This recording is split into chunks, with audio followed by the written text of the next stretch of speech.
Assalamualaikum warahmatullahi wabarakatuh.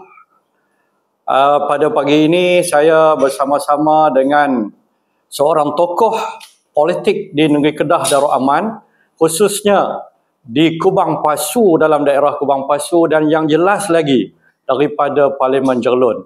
Bersama-sama dengan saya pagi ini adalah yang berbahagia Datuk Wira Haji Osman Haji Aziz, mantan Exco Kerajaan Negeri Kedah, mantan Ahli Parlimen Jerlun, yang mana pada fikiran saya mempunyai satu pengalaman yang cukup luas dalam bidang politik, bidang masyarakat di Negeri Kedah Darul Aman, khususnya di Parlimen Jerlun.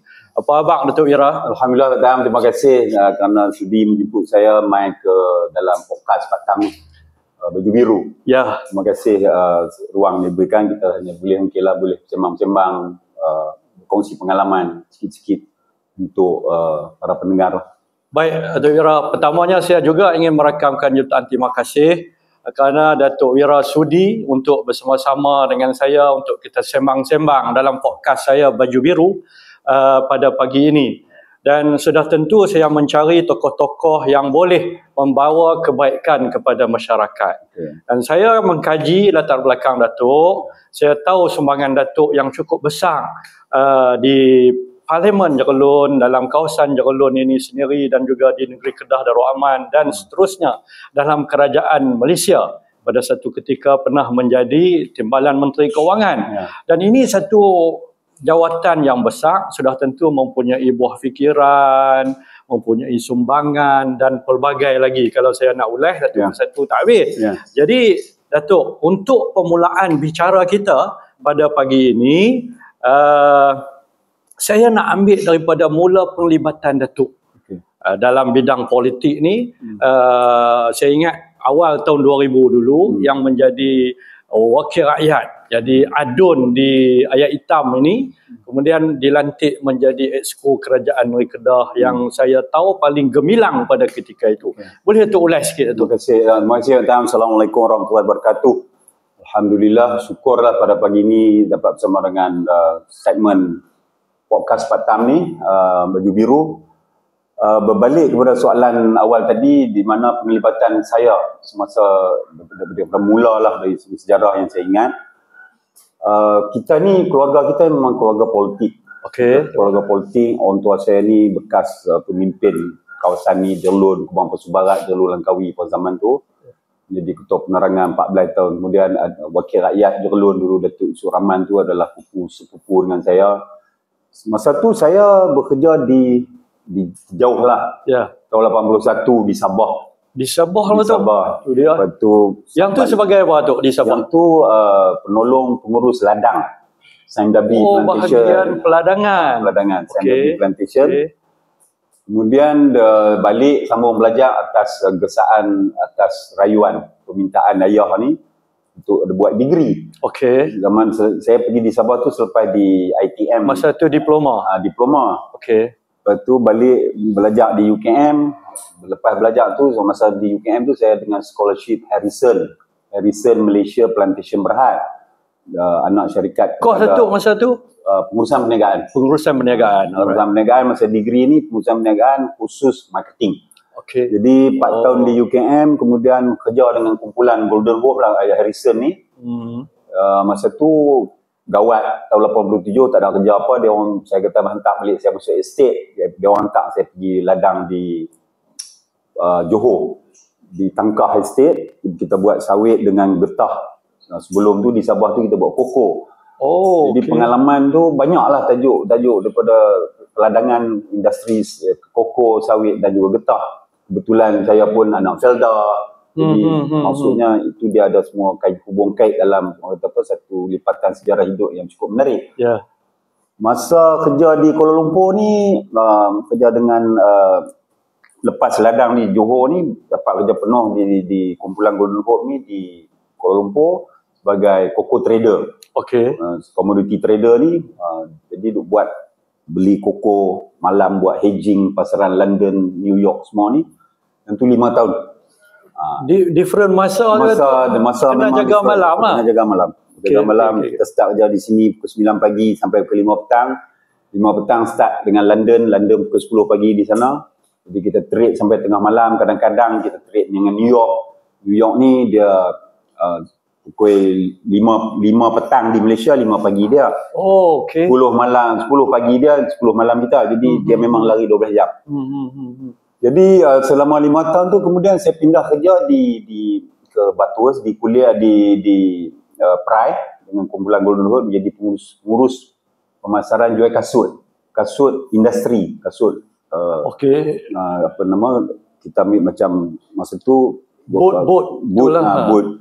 Dia kan daripada estate, dia ada getah raw material ni, kemudian kita turun downstream sampai jadi finish product kasut lah. Saya jaga pasaran Australia, New Zealand dan Europe sama 5 tahun. Masa itulah saya memang minat politik dari kecil. Masa orang tua saya duk nilang dengan kawan-kawan politik dia ni, duk pergi rumah, duk main rumah apa semua, kita duk dengar. Masa kita sekolah rendah pun duk dengar, kita minat. Masa saya bekerja di KL tu, saya dah mula orang kata berminat lah. Cuma tak ada peluang untuk balik kerja di Kedah ni sebab tak masuk dia punya cabang kerja tu. Jadi akhir sekali balik ke Bathurst, duduk di Tikam Batu. Sungai Petani. Tikam Batu, Sungai Petani. Jadi saya mula masa tu tahun 92 tu dilantik menjadi Bendahari Pemuda UMNO Jerlun Langkawi. Masa mula melangkah masuk di Jerlun ni. Tahun 92. Jadi masa tu bahagian Jerlun Langkawi. Tahun 95 baru Jerlun penuh lah. Jadi dalam Pemuda tahun 92 sampailah 98 saya bertanding lah dia anggota bahagian. Kemudian berulang. Payah tak nak masuk politik? Orang kata kalau golongan profesional ni masa tu dia kerat, bukan senang nak naik sebab kita base kepada ahli. UMNO ni base kepada ahli. Payah tak tu nak masuk? Memang payah. Saya duduk di Tikam Batu. Kalau nak balik ke Jerlun ni lebih kurang 100 km. Habis kerja pukul 5 di Bathurst, balik sampai rumah pukul 6, sembahyang maghrib, lepas maghrib turun main. Kalau ada program di Jerlun masa tu. Program wajib kena sampai. Nak suruh muka. Nak kenalan kan. Nak kenal. Orang tidak orang ni. Kemudian memanglah saya tengok salah satu kelemahan UMNO lah. Kelemahan UMNO daripada dulu ni, kita tak menggalakkan anak-anak muda profesional berkecimpung. Orang kata apa, kita tak mau nak bagi dia orang ke depan. Adalah unsur-unsur kerak mengerat apa semua ni. Tapi saya ambil masa tu tahun 92 sampai 2004, 12 tahun berulang naik turun tiap minggu. Tapi dia kata macam istiqamah lah. Pulun. Sebab kita minat. Akhir sekali pada 2004 tu tak semena-mena nama kita naik jadi calon kan. Sampai ke hari ni. Balik kepada tadi berkenaan dengan golongan profesional nak cuba masuk dalam politik UMNO yang agak sukar. Boleh tak kalau saya kata macam ni, kadang-kadang profesional yang masuk ni dia gagal untuk adapt dengan environment UMNO. Dia masuk, dia nak abang kata dia ada PhD, dia hebat apa semua. Akhirnya dia tidak ke mana dalam parti. Bukan mudah tu. Betul tu? Saya setuju juga. Memang pun macam kita di sini di Jerlun dulu pun ada beberapa profesional, lawyer lah apa semua cuba bergiat. Tapi dia orang ni pun sebenarnya politik ni dia seni. Dia ada seni. Walaupun kita profesional, tapi kalau kita tak boleh nak menyesuaikan dengan persekitaran, sebab kebanyakan kepimpinan akar umbi ni adalah orang kampung. Kita tak bolehlah tambah tunjuk pandai. Kalau kita nak tunjuk pandai, selalunya kena kerat lah. Dalam politik jadi walaupun kita ada idea yang besar, yang baik. Memang dia sebab kalau kita cakap dari segi idea, pandangan, kita kata sepatutnya buat begini, kenapa buat begini kan, kita kena ada seni lah.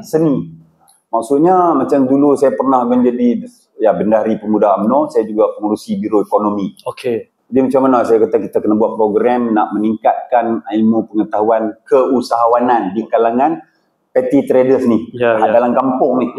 Maksudnya usahawan-usahawan kecil dalam kampung, macam mana kita nak buat supaya kita beri pendedahan awal. Jadi saya buatlah program. Masa tu saya pernah buat program yang saya kira agak besar. pernah panggil masa tu Menteri Pembangunan Usaha, perusahaan utama masa tu, Datuk Seri Tan Sri Yusuf Noor lah, Mai Jerlun. Itu perasmi, tapi kita panggil agensi MARA, yang berkaitan tu supaya adalah paper pendedahan awal ni. Saya juga dulu pernah panggil masa tu sepemuda ni, pengurusi Biro Ekonomi Pemuda Malaysia, Datuk Syamuddin, Mai Jerlun juga masa tu. Jadi kita panggil dia, mai syarah-syarah, kemudian agensi ni akan follow up, buatlah program sehari untuk pendedahan awal. Jadi maknanya kalaupun kita profesional, tapi kalau kita tak boleh nak menyesuaikan dengan suasana persekitaran, nak balik tunjuk kata aku pandai, kena ikut aku lah, kena ikut aku, kena kerat kan. Yang ni satu masalah yang pada saya melihat bahawa yang menyumbang kepada kelemahan parti untuk jangka panjang. Hari ni kita dah tengoklah kesan daripada setelah 5-60 tahun ni. Kita tak berapa memberi ruang kepada anak-anak muda, sedangkan saya kata UMNO membuat dasar contoh dari bidang pelajaran ni, dasar pelajaran kebangsaan. Kita nak bagi orang-orang kampung ni cerdik. Jadi dia belajar lah, kita bagilah kemudahan-kemudahan ni, dia orang belajar, dia orang pandai. Jadi sedialah keluar universiti ni, dia pandai lah. Tapi bila dia orang dah pandai, dia orang nak duduk balik yang betul-betul genuine nak menyumbang tu pun kadang-kadang dia kena kerat. Ini masalah. Namun apapun bila saya pula jadi sekarang ni, bila lah saya dah naik jadi wakil rakyat, jadi sampailah sekarang jadi ketua bahagian, saya selalu menggalakkan orang yang cerdik pandai ni, mai masuk, gembeling tenaga, berbuah fikiran kan. Sebab tu saya kira di Jerlun ni adalah ruang-ruang untuk anak-anak muda. Tapi saya nampak tu Datuk salah seorang yang boleh menyesuaikan diri dengan keadaan.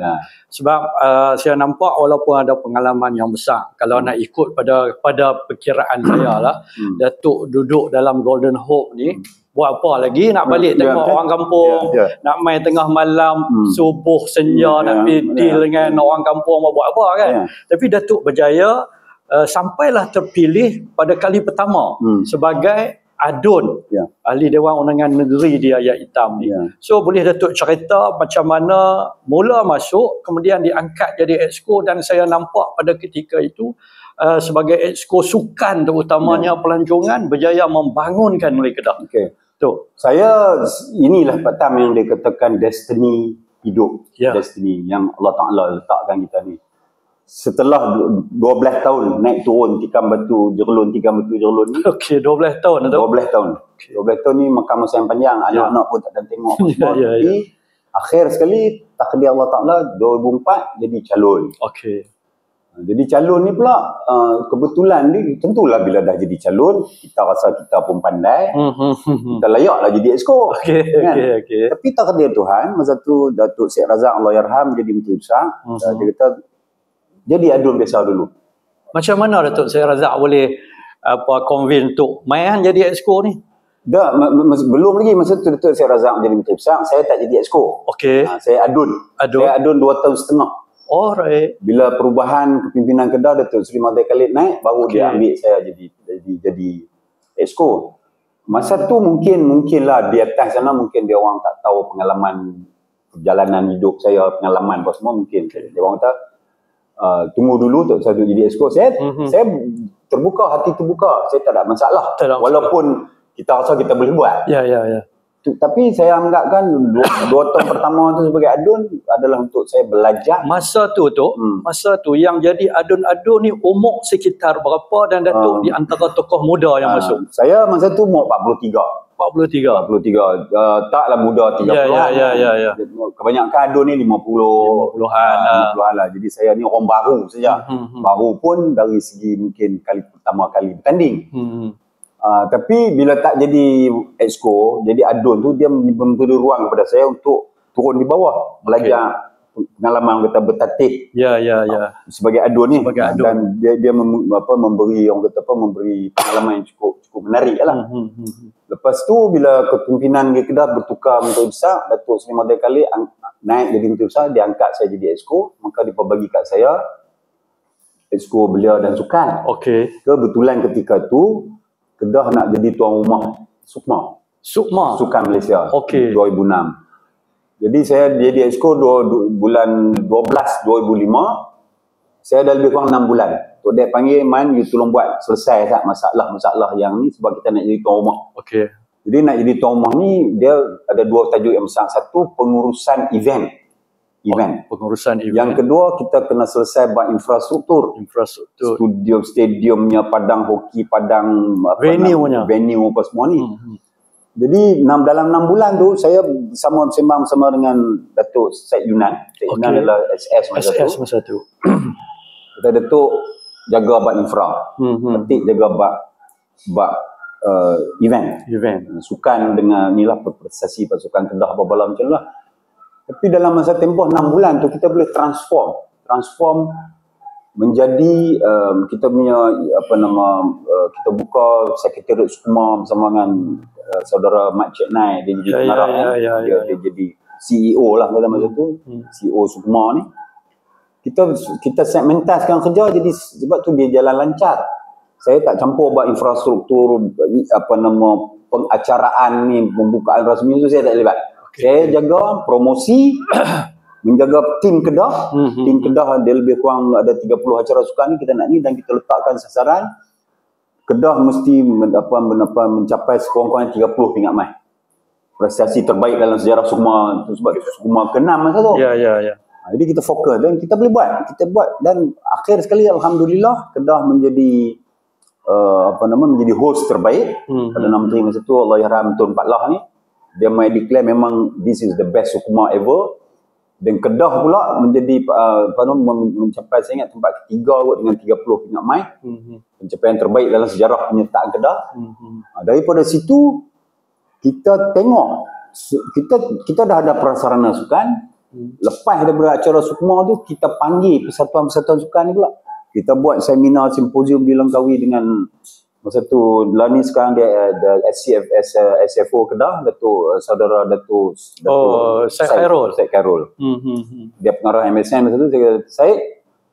Saya kita organize ni sebab dalam persatuan-persatuan sukan ni di Kedah masa tu, persatuan memang ada, tapi banyak persatuan yang hidup segan mati tak mau. Nak pegang jawatan tapi tak mau buat kerja. Main politik. Masa tu ada berapa puluh persatuan sukan tu? Saya ingat banyak, ada 30 lebih. Asal mungkin 2-30 lah saya tepat, tapi contoh macam bola memang semua dah ada. Cafe kan, takraw ada, hidup segan mati tak mau. Taekwondo, silat, basikal, badminton, semua ada kan. Jadi yang struktur yang mantap masa tu bola dengan badminton kan. Lain ni tak ada angkat berat semua kan. Tapi kita panggil semua kepimpinan sukan, presiden ke, pengurusi ke, bersama dengan setiausaha, pergi ke Langkawi, kita buat seminar 2 hari 1 malam ni. Kita dapat satu rumusan langkah Kedah ke depan lah. Turning point-nya di situ. Turning point tu semasa Sukma. Tapi kita perbetul ni pengurusan persatuan. Kita empower dia, kita bagilah bantuan yang betul. Tapi yang penting kita nak ada kepimpinan persatuan sukan yang committed. Kalau kerajaan duk pump duit saja tapi tak sampai ke bawah, tak ada plan dia punya planning jangka pendek, sederhana dan jangka panjang, tak dapat. Contoh saya kata, saya panggil Presiden Mak Saad ni, Presiden Persatuan Buah Basikal Kedah. Dia kata, Bang Mak, LTDL ni sekarang ni tengah ada LTDL. Saya tu kan letup di Langkawi ni. Dia memang buat daripada Kedah, Langkawi sampai ke Johor lah, ke mana Genting Highland. Saya tanya dia, berapa orang lah ni sekat hari ni pelumba basikal Kedah yang mewakili Malaysia berlumba dalam LTDL? Tak ada.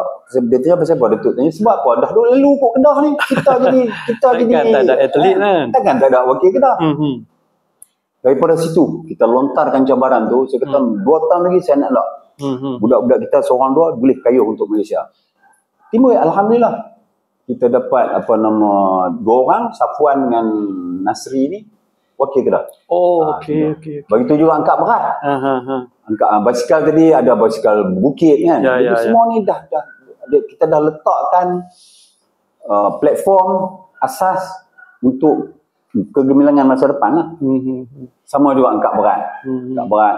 Dan kebetulan masa tu kita bekerjasama dengan Kementerian Pelajaran. Kementerian Pelajaran Malaysia lulus buat koloskuam di Tatar. Okey, Tengku Anum. Datuk Jalan Tengku Anum ni. Masa tu lah. Jadi ada tempat angkat berat semua. Kemudian badminton. Serta ni kawan baik saya Datuk Wira Lim Tong Kiat. Okey. Dia presiden KBA masa tu. Kita mula ada planning jangka panjang yang akhir sekali boleh menghasilkan jago-jago. Contohnya Tan Boon Hiong, badminton kan, All England menang tu. Sampailah ke hari ni KBA ni bagus. Kan? Macam tu juga bola. Bola ni. Cerita sikit bila masuk bola ni tu. Sekejap kita sembang pasal bola khusus lah kan. Ada persatuan-persatuan lain lah, persatuan silatnya, memanahnya, apa semua ni kita buat jadi proper. Sebab itulah Sukma selanjutnya 2008 tu di Pahang kalau tak silap saya, memang sudah hebat lah. Tapi malangnya 2008 ni kita kalah. Pilihan raya kan. Jadi tak ada follow through. Mungkin rugby kan. Rugby Kedah ni menarik. Hasil Sukma 2006 tu, Kedah berjaya menjadi juara Piala Agong tahun 2008. Nampak ada follow through. Saya kebetulan jadi timbalan presiden KRU ni.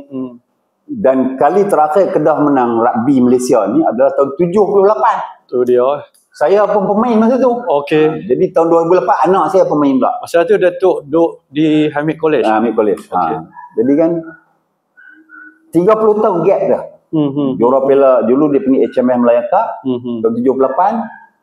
Mai tahun 2008 ni Piala Agong dia panggil. Jadi gap tu. Jadi kita kalau satuan sukan tu dia pemimpin dia tak committed. Jadi dia akan putus ya. Jadi 30 tahun tu. Okey, dia bukan mudah. Bukan mudah. Bukan mudah. Sama juga kalau sukan-sukan apa pun kalau kita tak ada proper planning, tak ada dari segi kepimpinan, dia kena ada minat, kena ada pengorbanan, kesungguhan yang tu duit kupang semua ni. Jadi tapi kita pada saya bersyukur sebagai eksko sukan masa tu saya telah berjaya meletakkan landasan jangka panjang untuk Kedah. Sukan Kedah bukan takat bola saja tapi sukan-sukan lain. Cuma sedihnya kita kalah. Bila kita kalah tu kita tak boleh buat lah lagi. Kan? Lepas tu pembangunan belia masa tu juga. Belia ni selalu biasalah belia kan. Dulu ni kalau tahun 70-an belia tu kuatlah, hebatlah. Tapi bila masuk tahun 2000 ni dia dah mula longgar. Jadi kita panggil balik kepimpinan belia MAYC, Pak B masa tu dan juga Tamil Bell lah, belia ni. Kita upayakan mereka melalui dipanggil Majlis Belia Negeri. Allahyarham Datuk Zaini dapat Bang Basu. Jadi kita buat. Jadi, semua tu pada saya kita berjaya mentranslatekan visi wawasan kepimpinan negara tu sampai ke akaun ni. Cumanya kita sedih tu bila kita kalah. Bila parti kalah kita tak jadi kerajaan 2008 tu. Kita tak mampu nak meneruskan. Itu kata apa? Awalnya saya menjadi eksko belia dan sukan Kedah. Yang manisnya tu, masa Datuk jadi eksko belia dan sukan, semua orang bercakap tentang kejayaan bola sepak negeri Kedah. Selepas daripada tahun 1986, 87, kemudian malam sampailah tahun bila Datuk jadi eksko, berita yang paling gempak, yang paling gembira bila mana Kedah ni satu-satunya negeri yang dapat double treble ni. So tu cerita sikit tu. Mungkin orang tak tahu sejarah saya bila kita dah orang kata apa selesai Sukma 2006 tu dan memang hebatlah Sukma 2006. Jadi saya dipanggil oleh Menteri Besar Datuk Seri Mahathir Khalid. Dia kata, "Man, you tolong Ustaz." Kebetulan masa tu Allahyarham Datuk Mat Basri ni dia hebatlah tokoh bola Kedah. Dia naik presiden FM. Kemudian adalah pertelingkahan dengan Tuanku Allahyarham Tunku almarhum Tunku Haji Ahmad Shah, presiden FM. Adalah apa tak atas apa jua sebab dia digantung. Jadi dia tak boleh lah pegang dalam KFA ni guru bola apa.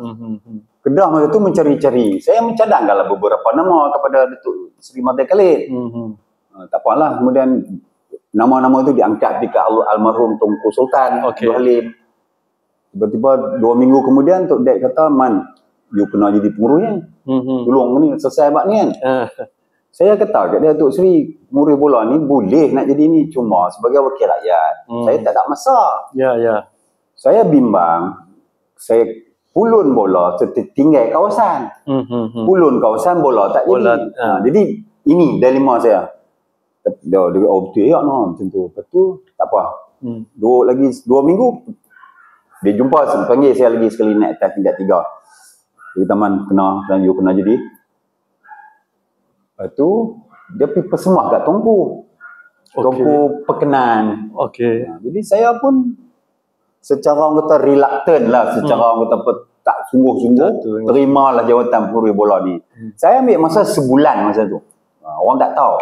Saya ambil masa hampir sebulan, tim duk praktis, saya tak buat peduli lah.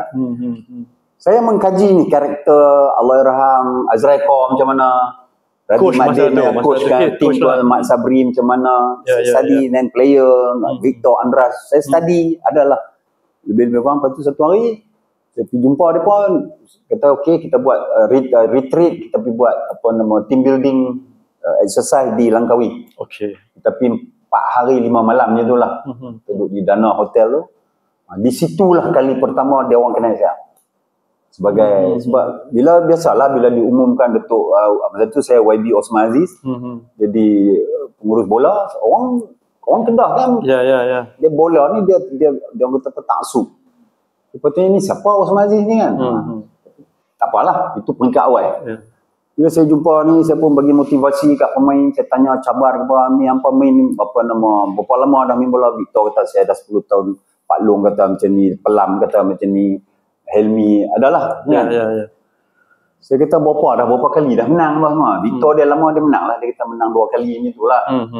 Betul, saya kata kalau tekad nak main ni, kita dalam hidup, dalam hidup ni kita diberi peluang untuk memberi khidmat kepada negeri. Dalam apa jua bidang, tak kira saya bidang politik, saya kata. You all ni semua bidang bola. Jadi kita kena tunjuk perkhidmatan yang terbaik, naik mengharumkan nama negeri melalui bola sepak. So itu first commitment. Lepas tu saya tanya, menang bola. Lepas tu saya kata ni, siapa yang tak mau main? Saya lontar cabaran ni. Siapa yang tak mau main? Dia kata kalau tekak main saja, dalam senarai nama ada, tapi tak menang, itu perhabis berat. Kalau tekak nak perhabis berat, tak payah main. Daripada situ saya lontar. Cabaran saya bagi. Baru dia orang terkejut. Dan masa tu kita gaji tak banyak pun. Kita manage Kedah masa tu dalam 3.5 ke 4 juta setahun. Setahun. Dan tim saya ni, tim Piala Super, Liga Super ni, kita boleh selesai gaji apa semua ni melalui kutipan tiket saja. Gate collection. Tiket masa tu RM7 untuk open. Dan yang ada berbumbung RM12 kot. So ada sikit yang elok sikit RM15. Grandstand tu RM15. RM15. Daripada itu pun kita dah cukup. Dan penajaan macam PKMK bagi tu kita cover untuk Piala Presiden, Piala Belia. Jadi kita boleh manage. Sebab apa? Sebab tim kita menang. Tapi nak menang satu piala pun payah datang. Betul. Bukan senang. Bukan CPMA begitu ya. Saya senang je, macam contoh kali pertama kita masuk final Piala FA. Dia Piala FA dulu. Kedah kebetulan lawan Perlis di Stadium Batu Kawan. Penang. Jadi saya kata kat budak-budak saya senang je. Sebab coach dah kata kita punya sasaran semi final Piala Malaysia, semi final Piala FA, tamat 3 liga. Saya kata okey, let's work to it kan. Tapi saya kata okey, coach dah habis kata tekad semifinal, tiba-tiba masuk final. Kan? Maksudnya kalau dari segi KPI dah selesai lah. Achieve dah target lah. Tapi saya kata sebagai orang Kedah, takkan kita nak tengok Piala FA ni lalu Kedah ni balik boleh. Saya buat lawak macam tu lah. Dan ni saya kata dalam hidup ni peluang main bukan dia main kerap, dia main sekali-sekala. Jadi kalau dah peluang tu dah ada di depan mata, sambak lah. saya punya motivation dengan player simple, mudah saja. Saya kata macam lepas masa kita team meeting pukul 6 petang. Okey. Tiap kali saya meeting ni, coach bagilah taktikal apa-apa. Main saya 5 minit, saya kata kita nak menang. Dressing dalam dressing room vote lah. Macam kita buat team meeting kan. Saya kata dalam hidup ni kata saya, kita kena enjoy. Enjoy. Contoh, okey, dalam bola ni kita kena enjoy. Tapi macam mana nak enjoy? Apa yang kita enjoy bola ni? Kita kena menang. Okey. Mana ada orang enjoy kalau dia kalah? Tak ada. Dia kena menang baru dia enjoy. So, saya kata you must win the game. Okay. Tu senang je. You must win. Itu cita-cita, harapan, matlamat. Masalah yang kedua ialah how to win. Ni how ni. Macam mana nak menang. So, okay, coach dah bagi sebelah pemain utama, ni reserve. Kalau nak menang, kita mesti of course lah teamwork, kerjasama berpasukan itu biasalah. Tapi diri pemain tu, sebagai pemain ni, hang nak buat apa dalam padang? Takkan nak duduk relax, okey, dapat bola tendang.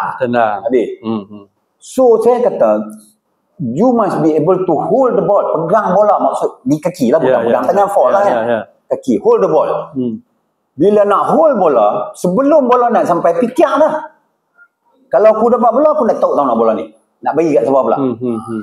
Lepas tepok bagi kat kawan, nak piduk tak mana. Faham? So kalau kita sampai tak berani nak hold bola, macam mana kita nak enjoy? So itulah motivation yang saya bagi. So balik kepada Piala FA, kita pergi buat di Batu Kawan. Tuanku Almarhum Sultan pun sebagai peminat nombor 1 bola Kedah, berangkat pergi jalan kaki sampai demam. Tapi alhamdulillah kita menang. Jadi itulah titik permulaan kehebatan Kedah masa tu. Kita menang Piala FA. Dan Liga. Piala Liga, first game saya jadi sebagai pengurus. Kebetulan lawan Brunei. Di Al Start, kalah 2-1. Dengan Brunei pun kalah. Okay. First game. Oi, saya kata, lepas tu di atas ni penonton ni kata, alah, teradia pun nak jadi pengurus. Jadi ni orang duk legasi Kedah ni, orang kata Datuk Mat Basri. Okey. Saya pun kata, oi kacau ni. Saya dah dalam politik kan, dalam politik kan. Bola ambil nak kalah pilihan raya mana boleh. Tak apa. Daripada day one tu saya letak dalam kepala, hampa tengok, hampa tunggu aku nak tunjuk. Kebetulan saya letak sebagai azam dalam diri saya sebagai pengurus. Okay, I take it as it is. Kalah malam ni tak apa, fine. Tapi next game kita nak menang. Kita panggil lah management team kita ni. Kita buat lah. Dia satu lagi, saya nak bang, rahsia kejayaan Kedah masa tu, pengurus ni dia kena define dia punya tugas. Masalah pengurus, banyak pengurus dia nak campur dengan taktikal. Saya kata pengurus bola ni pastikan gaji on time. Bonus ikut kadar dia. Then mengurus logistik, transport, kapal terbang, hotel, makan minum, itu pengurus. Dan sakit demam lah. Tactical, strategi 4-4-2-4 ke 4-3-3 ke, yang 4-4-2 ke apa semua ni, itu adalah kerja head coach dengan tim dia. Jangan piduk campur. Kalau kita piduk campur, itulah kelemahannya. Sebab kita sebagai pengurus, kita bukan qualified coach. Jadi tapi kalau kadang-kadang bila pengurus tu terlalu ganas, dia kasar, dia influence kuat, dia overrule coach ni tak boleh. So saya define dia, saya punya urusan dia. Itu sebab kita tak ada masalah. Jadi Datuk tak campur tangan langsung dalam soal first 11 nak masuk tak ni, tak ada. Saya tak campur. Adalah kadang-kadang hang masuklah saat pemain ni. Kadang-kadang contoh satu hari tu kita lawan dengan Pahang. Kita masa tu star kita Marlon, Haging dengan Nelson. Kebetulan mereka injured. Ada yang injured, kena segantung. Lepas tu kita ada juga pemain macam Imran daripada wilayah tu, ada daripada Terengganu yang kita import ni masa tu. Satu hari tu kita letak sebelah orang pemain budak Kedah. 100% Kedahan. Bila 100% Kedahan, saya motivate cara Kedahan. Kita nak Kedah, kita nak kena proof, kita boleh, kita betul. Rencana di dada. Mereka menang. Menang. Okey. Jadi dia tiap-tiap game tu lepas tu satu lagi rahsia yang kita buat ialah kita buat 3 kumpulan tim ni dalam Liga Malaysia ni. 3-4 kumpulan ni. Kumpulan satu kita Kedah, Selangor, Perak, Terengganu. Ni grade A ni tim. Grade A tim lah. Grade C contoh. Masa tu Johor dah lagi lah. Johor dah lah. Johor grade B lah. Johor, Negeri Sembilan, Kelantan. Satu lagi wilayah kot macam tu lah. Grade B. Melaka, Penang, Perlis ni cak ayam sikit lah kan. Jadi kita bagi bonus pun ikut kadar tu. Contoh saya kata, kalau lawan dengan Penang di Alok Start, pejam mata ikat kaki sebelah kita menang, saya kata bagi 300. Kalau lawan dengan Selangor di Alok Start, kita bagi 500. Tapi kalau lawan dengan Selangor di Shah Alam, menang 1000. Tu banyak balik lah. Kita tengoklah ranking kan. Dan tengok pula kadar macam contoh semi-final. Kalau semi-final Piala Malaysia, kadar dia lain lah. Jadi yang tukar pun tak kacau saya punya keputusan. Saya yang buat keputusan. Okey. Berkenaan dengan bola ni, semua orang tahu peminat bola sepak nombor 1 negeri Kedah almarhum Tunku. Macam mana Tunku dengan Datuk Ira ketika tu bila Datuk berjaya bawa naik bola sepak Kedah? Saya masa tu bersama dengan Datuk Syed Karol lah. Sekarang ni Datuk Syed Karol, dulu dia Syed Karol, Tuan Syed Karol. Kita sebulan sekali menghadap Tunku. Orang tak tahu. Sebulan sekali? Menghadap Tunku masuk officialnya menghadap. Bawa file, laporan permainan dah sebulan ni adalah macam 3 game, 4 game ataupun 5. Tengoklah berapa game kan. Sembah Tunku, ampun Tunku. Inilah keputusan dia, kita punya analisa apa-apa. Yang ni orang tak tahu. Jadi Tunku ni dia empower, dia minat, dia empower ni. Dia bagi orang kata apa, macam dia bagi titah. Tok Mai, YB you buat lah macam apa, saya menang contoh kan. Dia punya bini. Lepas tu bila kita dapat orang titah macam tu, tentulah kita ada rasa tanggungjawab yang cukup besar. Nak pastikan tim menang. So kita perlu kita menghadap lah, sembang cerita mungkin 10-15 minit, dan kita cerita tajuk lain lah. Datuk Syed Karol tahu lah. Dan Tunku ni dia memang kalau boleh tu tiap-tiap game nak turun. Kalau boleh tambah dia Alok Start kan. Dia berangkat. Dan dia minat. Dan ialah kebetulan masa tu kita memang hebat dan tiap-tiap kali game kita menang. Masa tu Kedah ni senang saja. Menang tu kompong dia kata ni, nak hukum. Berapa dia aggregate. Contoh macam tu kita lawan Negeri Sembilan, tim yang kuat, 6-0 kita sentai kan. Balik Selangor pun bisa kena 6-1 di Alok Start. Jadi kita memang hebat lah. Jadi Tunku dia memang minat dan dia menjiwai serta dia follow up. Dia tahu perkembangan dan kita bagi maklumat detail melalui laporan bulanan. Dia memang nak ambil tahu sangat. Dia kena ambil tahu dan dia nak ambil tahu. Berkenaan dengan bola sepak. Alhamdulillah lah masa tu memang saya bersyukur kerana disokong penuh oleh kerajaan, menteri besar pada ketika tu dan jabat Tunku sekali di istana. Macam contoh yang Amat Berhormat Menteri Besar, dia bukan tahu ni saya punya pengurusan saya takkan cerita kan sebab apa susah payah kita ni. Tak payah. Kalau saya nak kena pergi cerita tiap-tiap detik tu bukan orang kata bukan cara bekerja. Baik aku buat. Kita aku buatnya ni kan. Cuma penghujung musim saya pengadap dah. Datuk Seri kita menang Piala Malaysia. Dalam zaman tu menang Piala Malaysia dijanjikan 500,000 oleh FM sebagai anugerah lah. Jadi saya buatlah. Saya panggil kapten, saya panggil Datuk Syed ni. Kita buatlah sinarai pemain semua 25 orang ni. Ikutlah kadar-kadar yang patut. Kita ada lah. Dia punya formula dia. Dia menghadap dia. Datuk Seri ni cadangan kami sebagai presiden KFA. Dia tanya bila nak pergi duit ni. Kita dapat daripada FM, kita bagi ya. Dia kata bukan macam tu kan. Dia tak boleh, dia kena bagi law. Dia telefonlah kepada saudara Ghaffar. Dia kata Ghaffar naik sat SUSK masa tu. Dia kata you pergi cari 400,000 bagi kat Tok Man. So duit FM masuk buat. Tapi FM pun sebenarnya dia kata je 500. dia nak tolak Levi lah, dia tolak meleleh, tak ada apa juga. Tapi yang penting ialah kepimpinan Kedah menyokong penuh. Dia empower, jadi kita senang buat. Jadi yang nitty-gritty, yang hak pening-pening petang-petang ni orang tak tahu. Dan saya tak payah beritahu kat ini pun. Saya boleh ngurus je, Pak. Ini rahsia-rahsia yang saya kira yang orang tak tahu lah. 2-3 orang macam Datuk Syed Khairul dia tahu. Yang terlibat tahu. Jadi kebetulan dah menang Piala FA, menang Piala Liga Super, menang Piala Malaysia. Awak ada orang kata kebetulan.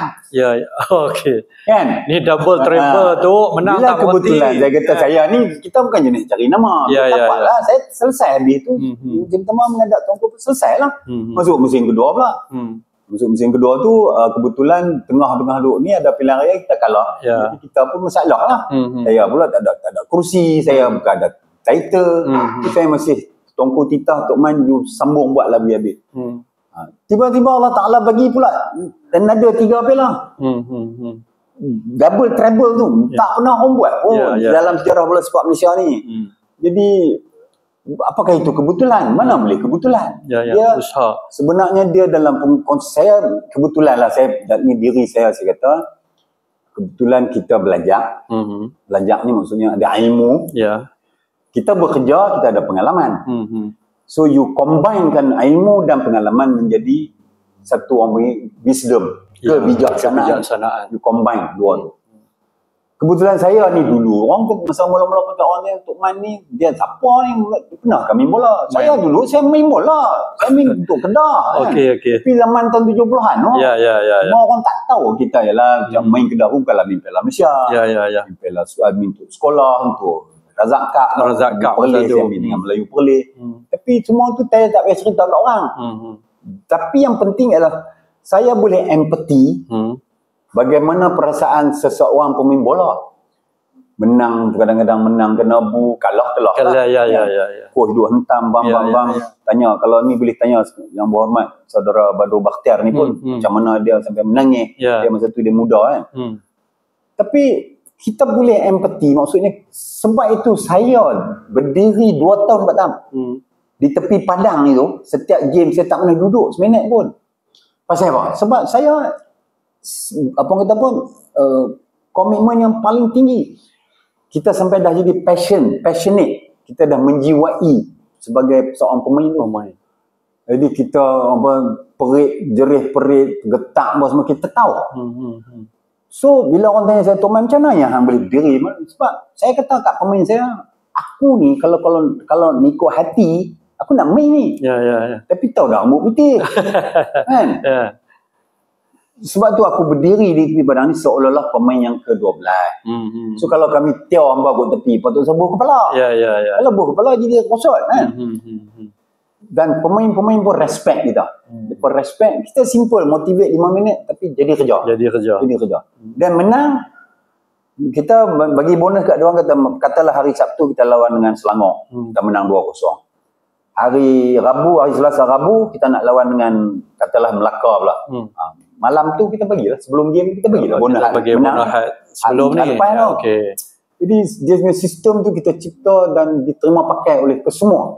Tidak ada langsung perasaan dengki, was-was, curiga kepada pengurusan. Sebenarnya nak membentuk satu tim atas dasar satu tim adik-beradik ni, dia tak ada hanky-panky ni, bukan senang tu. Bukan senang. Sebab saya pernah tanya kalau Marlon, saya pernah tanya dulu Marlon bila musim kedua, dia kena duduk di hotel Seri Malaysia. Rumah sewa belum siap. Masa tu lah. Satu hari tu saya panggil dia, Marlon, pasal apa hang lawan ni duduk tendang bola pun tak berbetul dengan gol ni?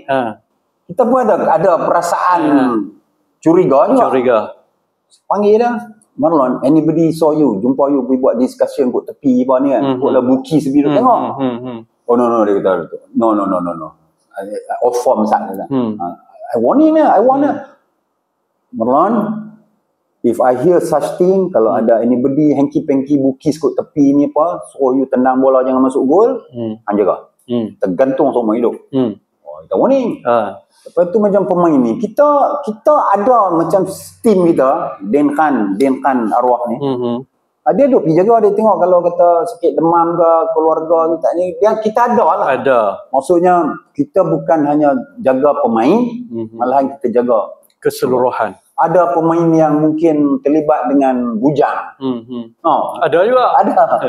Kita tahu. Kita apa tu macam saya dengan Khairil Muhammad.